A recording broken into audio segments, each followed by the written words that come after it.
Добрый день, уважаемые зрители! Сегодня расскажем, как нам удалось решить проблему открытия капота Renault Espace 4 2005 года у нас.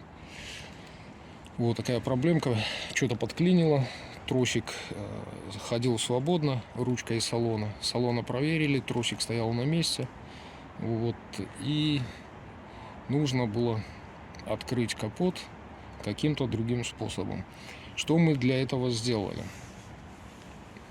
Сняли защиту снизу, пластиковую защиту.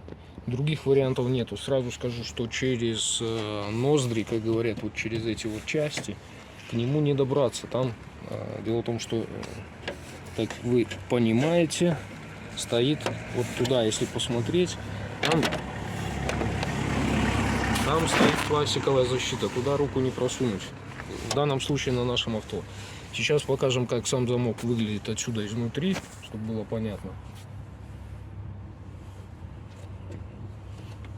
Туда под сам замок еще подведи. Вот, чтобы было понятно. Вот он, трос этот. В данном случае у нас трос не оборвался, у нас оборвалась пластиковая вот эта вот фишка. Если это видно, вот она.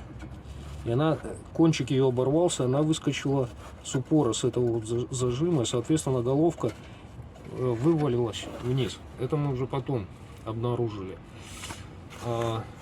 Когда сняли защиту двигателя, примерно в этом районе вот просовывали руку. Нужна тонкая длинная рука. Потом рукой дотянулись до самого замка. Вот сюда. И установили на место тросик. Для того, чтобы, как здесь более удобно показать, вот сам рычаг, вот он.